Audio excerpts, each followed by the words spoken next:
समाज सुधारणेची. त्यांचा संदेश आजही आपल्याला प्रेरणा देतो. माणुसकी हाच सर्वात मोठा धर्म.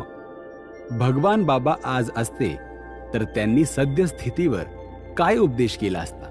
मी तुम्हाला सांगितले, एखादा एकर शेतीचा विका, पण मुलांना शिकवा. तुम्ही माझं ऐकलं आणि आपापल्या मुलांना शिकवलं.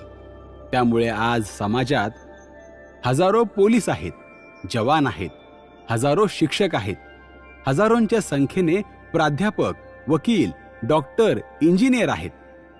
छाती अभिमानाने फुगून येते जेव्हा कळतं की एखाद्या खेडेगावातील मुलगा किंवा मुलगी IAS, IPS, IRS झाला. आज शेकडोंच्या संख्येने अनेक उच्चपद अधिकारी आहेत. अभिमान आहे मला तुमच्या यशाचा व कर्तृत्वाचा. तुमच्याकडून एकच अपेक्षा, आपण समाजाचे देणे लागतो हे कधीही विसरू नका. जेव्हा पुण्या मुंबईकडे नजर जाते तेव्हा लक्षात येतं की हजारो युवकांनी कार टॅक्सीचा व्यवसाय उभा केला आहे. ट्रान्सपोर्ट व्यवसायात हजारो युवक मेहनतीने स्थिरावले पाहून मन प्रसन्न होतं. मुलांनो, अशीच मेहनत करत राहा आणि प्रगती साधा. जेव्हा मला कळतं की केज तालुक्यातील सांगवी गावातील तरुणाकडे 500 कंटेनरची मालकी आहे, तेव्हा माझ्या डोळ्यातून आनंदाश्रू वाहायला चालू होतात. हे सगळे पाहत असताना माझे बरेच तरुण अजूनही ऊस तोडीत, शेत मजुरीत गुंतून पडलेले दिसतात. तुमच्या हातातील कोयता तुम्हाला सोडावा लागेल, अन्यथा हे दुष्टचक्र असेच चालू राहील. आता ठरवावे लागेल की आता बस झालं हे काम. माझ्या पुढच्या पिढीने हे करायचं नाही.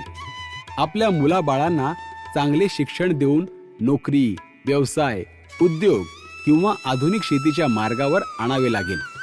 आता ऊस तोडीचा कोयता कायमचा सोडायचा निर्धार करावाच लागेल.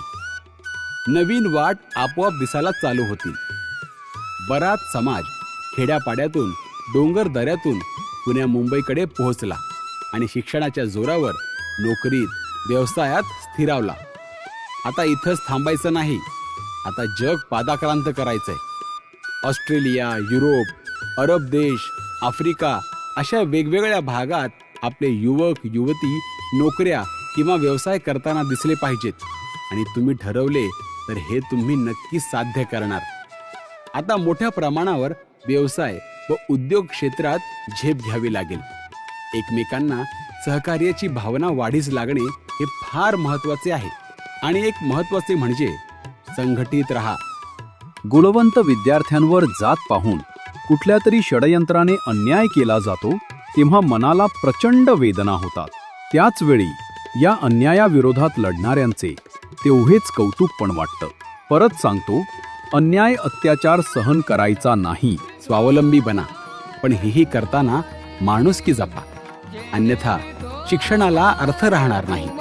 प्रत्येक दसऱ्याला मला तुमच्यामध्ये काहीतरी चांगली प्रगती झालेली बघायची आहे आणि त्याचबरोबर एक दिवस समाजासाठी दिलेला मला बघायचा आहे.